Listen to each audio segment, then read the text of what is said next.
Tonight on the docket, freedom and human dignity. Why the TSA gives you neither, but how you can take it for yourself. Like this program, popular Kentucky Republican Senator Rand Paul has long been critical of the Transportation Security Administration. Here he is back in June grilling TSA Chief John Pistol for submitting 16-year-old girls to invasive pat-down searches at America's airports. I think I feel less safe because you're doing these invasive exams on the 6-year-old. It makes me think you're clueless, that you think she's going to attack our country and that you're not doing your research on the people who would attack our country. I think you ought to get rid of the random pat-downs. The American public is unhappy with them. The American public is unhappy with him. It seemed only a matter of time before the senator himself would have a run-in with the TSA. As you know, this week, Senator Paul was detained at an airport in Tennessee due to what was described as an anomaly in his knee. He offered to be rescanned, but was told he would have to submit to an invasive physical pat-down instead, causing him to miss his flight. Unbelievably, the Obama administration claims he was not detained. Take a listen to this. Let's just be clear. The passenger was not detained. The passenger triggered an alarm during routine airport screening, but refused to complete the screening process in order to resolve the issue.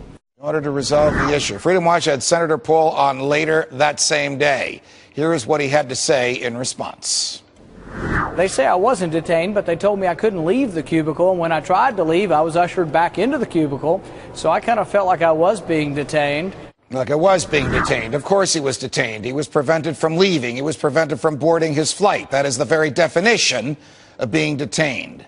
But this is the kind of story that happens to Americans every single day at every airport in the country. The only reason the mainstream media mentioned it this week is because it happened to a United States senator. Will you get the same kind of attention when this happens to you? Here to discuss the ongoing violation of our civil liberties by the TSA, as well as the only candidate in the Republican primary who is willing to stand up to them and get rid of them, is Doug Weed, a senior advisor to the Ron Paul campaign. Doug, it's a pleasure. Welcome here. Thank you, Judge. You're a hero to me. It's great to be with you. You're very kind. Thanks for joining us, Doug. Tell me why it is that the TSA has this kind of authority and why we, like sheep, let them do this to us. Because we're afraid and because we're innocent. I had someone in line, I overheard a conversation, a lady who was saying, this is disgusting, and she was really upset by it. The guy next to her said, what does it matter if you're innocent?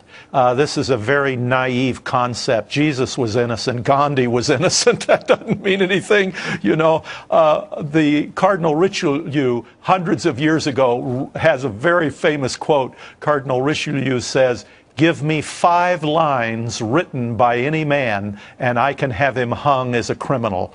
He's making the point that when the government focuses on someone, if it has just enough evidence, it can prosecute them whether they're innocent or guilty. And that's what the U.S. Constitution is all about. That's what the Bill of Rights is all about. Just because you're innocent doesn't mean that you could end up in a gulag somewhere. It happens all the time. And you have to have rights, and those rights have to be vigilantly protected, or this whole society we've built collapses. It used to be that conservative Republicans were defenders of the Constitution and defenders of individual liberty and fearful of big government. Of course, as we know, it was under the administration of President George W. Bush that things like the Department of Homeland Security, the TSA, the Patriot Act, all these warrantless searches, all these unlawful detentions came about. Have we begun to accept this as a normal part of America, or will the pushback by candidate Ron Paul and Senator Rand Paul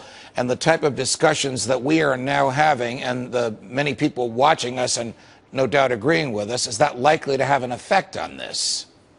Yeah, it's an ongoing debate, and there's no real answer to that question yet. Your show is one of the few places where it's even discussed.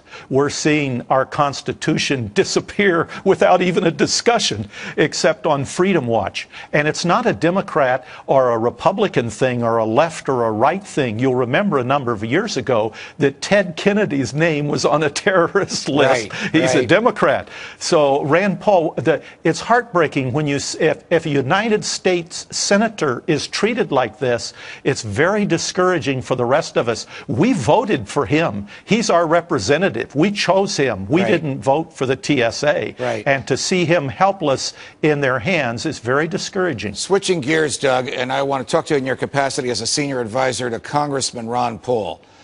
Does he have a path to the nomination? And if he does, explain it to us. Well, it's delegates. There are more than 2,000 delegates to the Republican National Convention.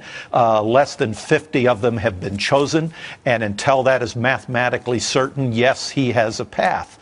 It's very complicated. There are 4 candidates now. And normally it doesn't happen. There's no brokered convention in modern days because the delegates are not as bound to their candidates as they were in the past, and they tend to stampede when one gets in the lead. But we now are going very deep into this contest without a clear winner. So Ron Paul will be a player, and he will have influence. And there is no path to the nomination or the presidency without Ron Paul, without his young people, without the independence he brings, without the Hispanics. I don't know if you saw this last poll, Judge, but it's pretty remarkable. 50% of the Hispanics in Florida in the Republican Party support Ron Paul. So he's bringing new people, freedom-loving people into the Republican Party. There's no path to the White House without him, for sure.